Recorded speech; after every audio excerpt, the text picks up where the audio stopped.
بيبدأ الفيلم بأحد المساجين بيعمل تمارين بدنية عنيفة جدا علشان يحافظ على قوته البدنية ويضخم عضلاته، لكن علشان نفهم اللي بيحصل لازم نرجع لورا حبتين. بيبدأ الفيلم في لوس أنجلوس بمطاردة مثيرة جدا مع اتنين من اللصوص وهما فينسنت وتاي، واللي سارقين دهب وفلوس وبيهربوا بيها من الضابط رامون. فينسنت بيسوق بسرعة جامدة جدا ورامون بيطاردهم بكل قوة. بيخرج تاي من الشباك وبيصوب بندقيته على رامون، واللي بيصطاد تاي برصاصة وبيموته في الحال. فينسنت شاف اللي بيحصل لصاحبه فبيتصاب بالذعر وبيحاول يكلمه، لكن تاي ما بيردش عليه فبيوقف العربية بسرعة وبياخد الباب كساتر وبيبدأ يطلق النار على رامون، وبدأوا يتبادلوا إطلاق النار وفينسنت بيسيبه، لكن الوضع ما بيستمرش كتير لأن رام بيقدر يسيبه بطلقة، فبيحاول فينسنت يستخبى منه في الوقت اللي رامون بيعتقد إنه خلاص مسيطر على الوضع. فبيفاجئه فينسنت وبيطلع من ورا الساتر وبيصفيه بالبندقية بتاعته، لكن رامون قبل ما يموت بيطلع بادج الشرطة وبيقول لفينسنت انت وقعتك سودة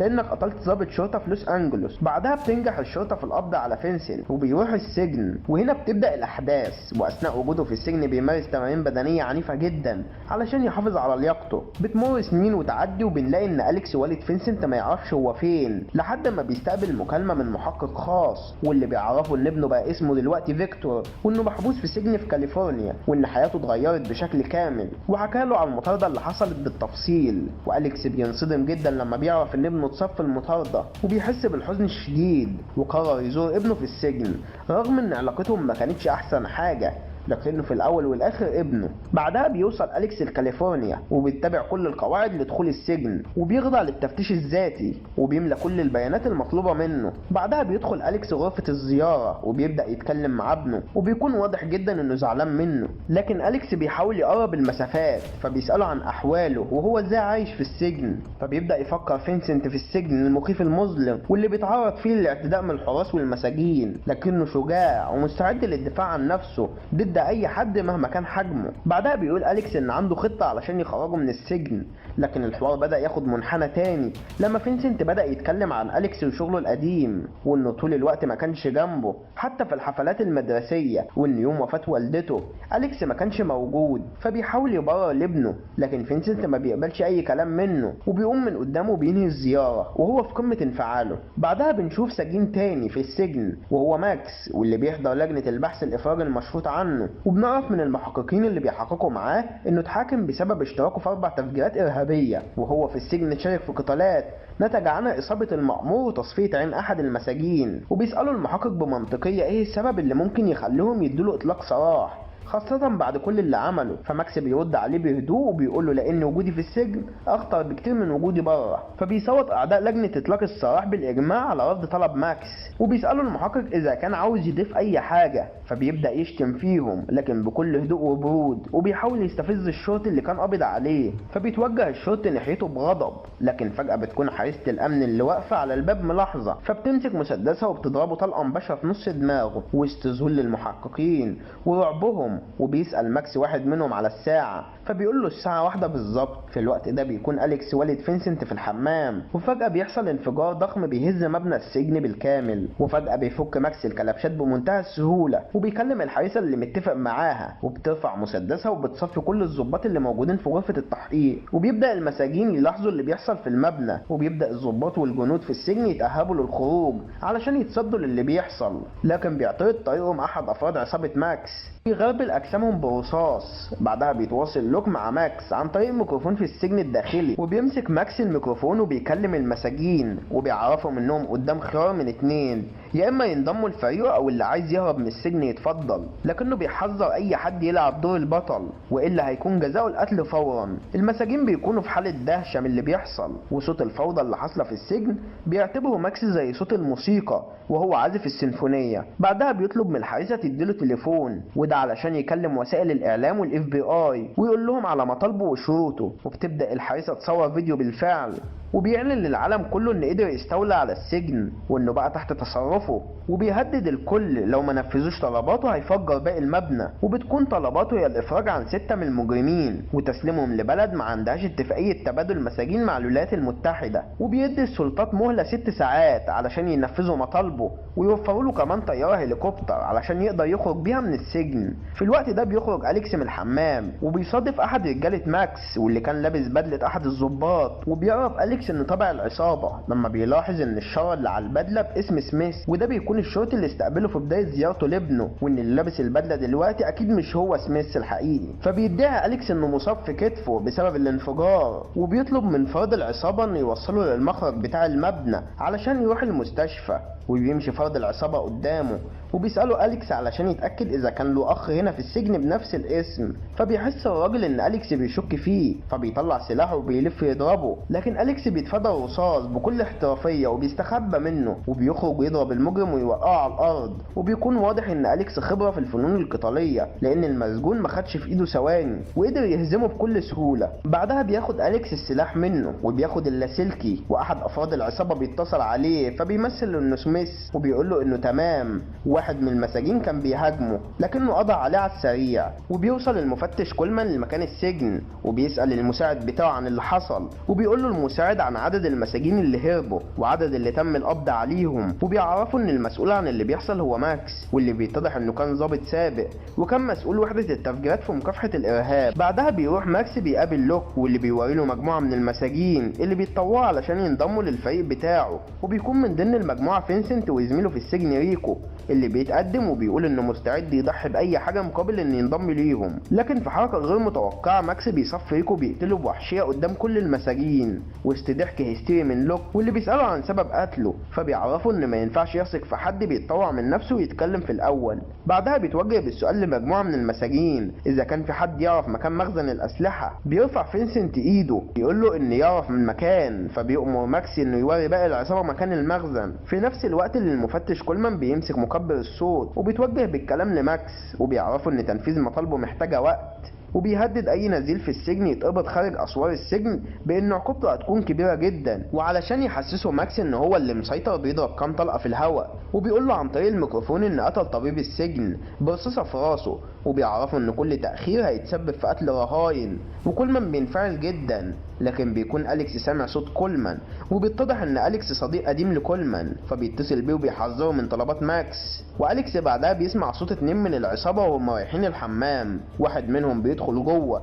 والتاني بيكون منتظره، وبيستغل أليكس الفرصة وبيتسلل في خفة من ورا ظهر التاني وبيطلع سكينة وبيقطع رقبته في صمت، وبياخد بندقيته وبينتظر الأول واللي بيصطادوا بيها أول لما بيخرج من الحمام. في نفس الوقت بيوصل فينسنت المخزن الأسلحة، وهناك لوك بيديله بندقية علشان يدافع عن نفسه، لكن فينسنت بيكون رافض ياخدها لأنه دخل السجن بسبب استخدامه للسلاح. وفي مكان تاني أليكس بيترصد اتنين من العصابة وبيفاجئهم ويخلص على واحد منهم بالبندقية، أما التاني بيشتبك معاه وفي خلال ثواني بيقدر يطعنه في بطنه وبيخلص عليه فورا. ماكس بعدها بيتكلم مع كولمان عن طريق الميكروفون وبيسأل عمل ايه في طلباته. كولمان بيعرفوا انهم محتاجين وقت اكتر، لكن ماكس بيكرر نفس الحركة وبيضرب نار في الهواء على اساس انه بيقتل رهاين تانيين، وبيقول له ان لازم يتعامل مع الموضوع بجدية اكتر من كده. وكولمان بيأكد له انه فعلا بيتعامل بمنتهى الجدية وان الهليكوبتر اللي طلبها في طريقها ليهم. وفي نفس الوقت بتخرج مجموعة من المساجين اللي قررت تنضم لماكس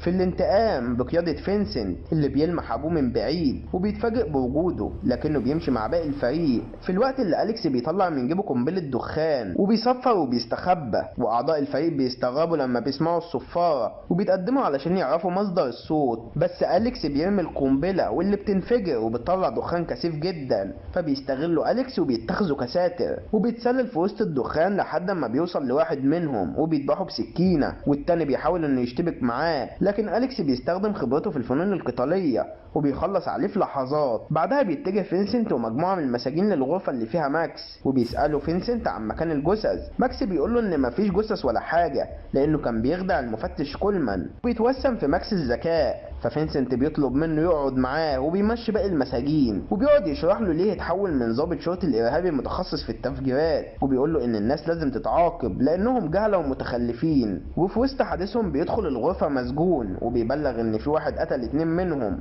ومع ومعرفش يشوف ملامحه بسبب قنبلة الدخان اللي رماها. وبيروح ماكس وبيمسك المايك وبيكلم كولمان، وبيعرفوا ان في حد في المبنى وبيدور القتل في رجالته. وماكس بيفكر كولمان بكلام اللي قاله في الاول، وانه مش هيسمح لحد يلعب دور البطل. وهنا بيمسك المسدس وبيضرب طلقتين في الهوا كالعادة علشان يمثل انه بيخلص على رهائن تانيين، وبيأكد لكولمان انه جات في تهديداته. وبيفهم كولمان ان الشخص المقصود ده هو أليكس، فبيبعت له رسالة على الموبايل وبيطلب منه يكلمه حالا. وبيتصل أليكس بكولمان وبيطلب منه كولمان انه يخرج دلوقتي لان ماكس بيقتل في الرهاين. لكن أليكس بيشكك في كلامه، بيقول له ان مفيش ولا رهينة لحد دلوقتي ماتت. وبيسأله أليكس اذا كان ابنه فينسنت من ضمن المساجين اللي هربوا، لكن كولمان بينفي انه هرب. فبيعرفوا أليكس ان فينسنت ده ابنه وانه لازم ينقذه في الوقت اللي بيتجمع ماكس مع افراد فريقه بالكامل وبيكون في قمة غضبه. وبيعرفوا ان الشخص اللي قتل زميلهم مؤكد انه مش شرطي عادي، وانه اكيد من القوات الخاصة. وبيعرض عليهم مكافأة $1,000,000 للي يجيب الضابط وهو مقتول. وبيستمر أليكس في تفقد مبنى السجن لحد ما بيوصل لغرفة، واول ما بيفتح بابها بيلاقي جثث الرهاين متكومة. فبيتصل بكولمان وبيبلغه ان لقى الجثث، ولسه أليكس بيلف لقى شخص ضخم جدا واللي بيسدد له لقمات قوية. وبيقع أليكس على الارض وبيشيله بمنتهى السهولة من على الارض في الوقت اللي أليكس بيحاول يدافع عن نفسه، لكن الضخم مش بيتأثر. وبيرمي أليكس على الارض بعنف وبيطلع من جيبه سكينة علشان يطعنه بيها، لكن من حسن حظه بيلمح أليكس مسدس على الارض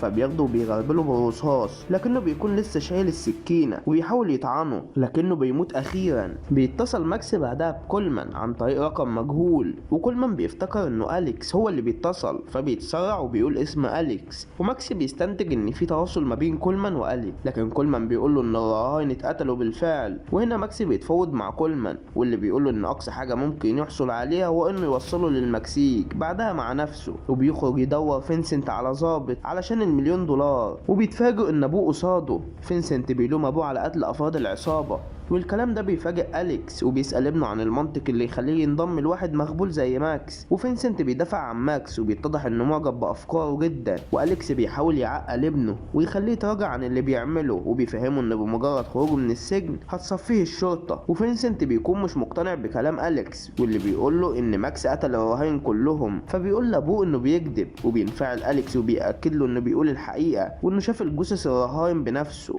وانه بالشكل ده بيرتكب نفس الأخطاء اللي امه كانت بتعملها لما كانت بتصدق الناس بكل سذاجة. وبيطلب منه يبطل يكون غبي وساذج. وفينسنت بينفعل على ابوه اللي بيقول له لازم ياخد قرار حالا، اما يكون معاه او يكمل مع مجرم. فبيقول له فينسنت انه بيكرهه جدا لكنه مش هيقتله، وبيضربه طلقة في رجله وبيمشي بسرعة. وبيزحف أليكس وبيطلع من شنطته عدة الجراحة وبيقطع البنطلون بتاعه، وبياخد المشرط وبيفتح بيه مكان الرصاصة، وبيستخدم ملقاط جراح وبيقدر انه يطلع الرصاصة بايده، وبيربط جرحه بالشاش في الوقت اللي بيتصل ماكس بأحد رجالته على اللاسلكي، لكنه بيتفاجئ بأليكس هو اللي بيرد عليه. وماكس بيسأل أليكس عن هوايته فبيعرفوا انه كان ضابط في القوات الخاصة، وبيتهمه بقتل الناس الأبرياء بسبب التفجيرات اللي كان مسؤول عنها. وماكس بيأكد له انه ما قتلش غير المسؤولين عن الانهيار الاقتصادي والاجتماعي. وأليكس بيعرض عليه انه يكون هو الضابط اللي يأمن خروجه من السجن، لكن ماكس بذكاء بيبغته بحقيقة الأمر لما بيقول له انه مش ضابط في السجن، ووجود ضابط قوات خاصة هنا معناه ان جاي تخرج شخص معين. وأليكس بيتصدم من ذكائه فما بيردش عليه، وبيلم حاجته كلها في شنطة وبيتحمل على نفسه وبيقف. وبيتصل بكولمان وبيعرفوا ان ابنه للأسف انضم لفريق ماكس وانه خايف عليه. وكولمان بيعرفوا ان الهليكوبتر جاية في الطريق، وبمجرد وصول ماكس للحدود المكسيكية هيتم تصفيته، اما الفريق بتاعه فهتهجم مجموعة من القوات الخاصة وتقضي عليهم. وأليكس بيطلب منه يحمي ابنه، لكن كولمان بيعترف له انه مش هيقدر يحميه لان الموضوع خرج من ايده. فبيتسلل أليكس في خفة وحذر، وبيلاقي مجموعة من رجالة ماكس واقفين بيتكلموا، فبيخرج سلاحه وبيفتح النار عليهم وبيتبادلوا اطلاق النار، لكن أليكس بياخد ساتر وبيتفادى رصاص واللي نزل عليه زي المطر، وبيستغل الفرصة وبيصطاد اولهم، وبيتقدم ببطء وبيستخبى من التاني واللي بيدور عليه. واول ما بيقرب ناحيته بيكشف نفسه وبيفضيه برصاصتين، ورغم ان جرح رجله كان بدأ ينزف مرة تانية لكنه بيتحمل على نفسه وبيخلص على التالت، وبيعمر سلاحه وبيقضي على الرابع. ومش بيبقى غير لوك واللي بيكون واقف بيضحك قدامه، وبينزل البندقية بتاعه. أليكس بينزل مسدسه علشان يشتبكوا مع بعض في قتال بالايدي، وأليكس بيندفع في حماس ناحية لوك